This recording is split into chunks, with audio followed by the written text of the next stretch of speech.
Why a guitar legend is finally spilling his secrets. At age 78, Carlos Santana decided it was time. He revealed the rock albums that shaped his sound, and the world paused to listen. For decades, Santana has been viewed as a musical alchemist, fusing Latin rhythms, blues, rock, and spirituality into a signature tone that earned him legend status. Now, having conquered stages from Woodstock to stadiums and carried a career that spans more than half a century, he's finally named the albums that matter most to him. Why now? Because after a lifetime of interpreting other people's work, he's become reflective. His voice quieter but deeper, his choices revealing more than we ever suspected. In interviews, he's spoken of Mona Lisas of music, masterpieces that you honor, not imitate. This list is more than just personal taste. It's a map of influence, a journey through the records that struck sparks in a young guitarist destined for greatness. And for fans of rock, guitar, or simply the art of album listening, this is the moment we've been waiting for. Next, we'll backtrack from his origin story and see how his early years laid the foundation for these revelations. From Tijuana to superstardom, Santana's early era. When you think of Carlos Santana, you picture his signature guitar tone, but this story begins in Tijuana, Mexico, and San Francisco's 1960s counterculture. Not just a stage-light moment, but a migration of sound, faith, and ambition.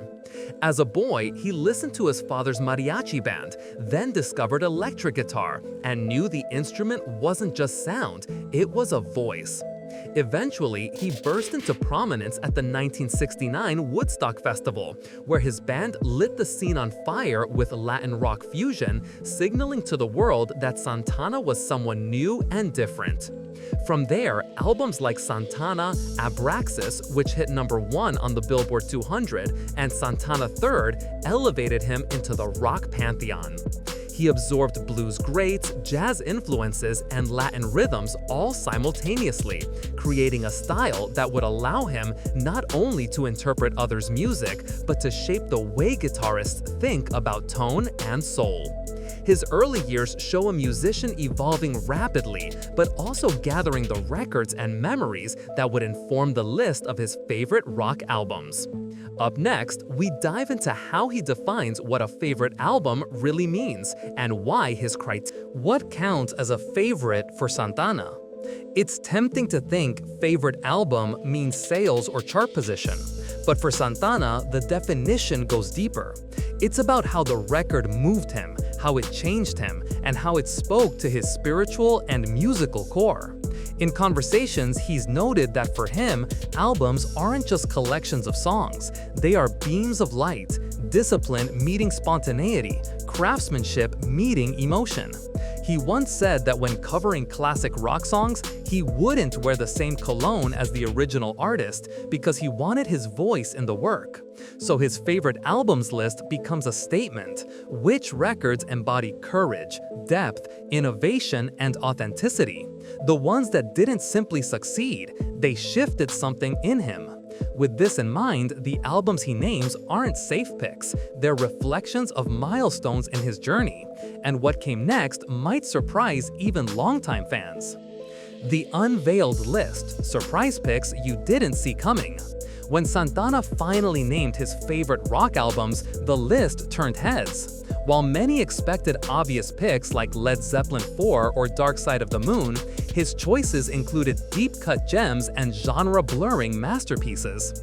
One standout, the album Abraxas, 1970, which not only topped charts but fused Latin rhythms with psychedelic rock so seamlessly that it changed what rock guitar could sound like. Another unexpected inclusion was a jazz rock fusion album that most rock fans might never consider in the same breath as classic rock staples. These picks made a statement. Santana values exploration over convention. Not every fan cheered, some questioned the omissions, but that controversy only amplified interest. Which albums made the cut? What criteria did he apply? In a world of lists that recycle the same few records, his list dared to think differently. And yet, that wasn't the whole story. The shock factor, what he left out, and why it matters. Part of the buzz around Santana's list comes not just from what he included, but what he chose to omit. Fans noticed that certain albums widely regarded as must-haves were missing, and that void sparked debate. Did he dismiss them out of hand, or does his exclusion carry meaning? For example, although he revered many guitar heroes, his list avoided some mainstream mega hits in favor of albums that had personal resonance. In interviews, he said that even great songs can feel cold if the artist was going through the motions. So the absences in his list become messaging. The albums he didn't pick are just as informative as those he did. For rock purists, this could feel like sacrilege. For curious listeners, it's an invitation to dig deeper. Regardless, the shock factor drove discussion, and just like he once covered classics with Guitar Heaven, he's now shaping the conversation about what classics should mean. Next, we'll look at how this list reflects his legacy and what it means for rock's future. Legacy, listening, and the road ahead.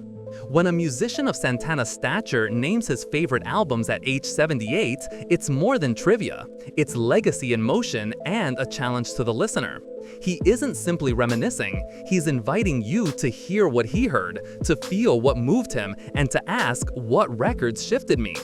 His selections serve as a bridge between generations of rock, reminding us that albums weren't just disposable playlists, they were conversations between artist and time.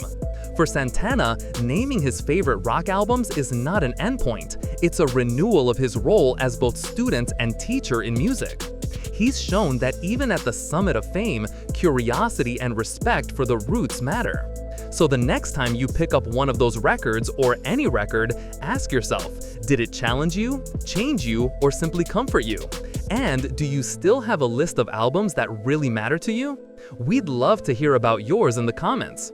Don't forget to like, subscribe, and stay tuned for more deep dives like this one.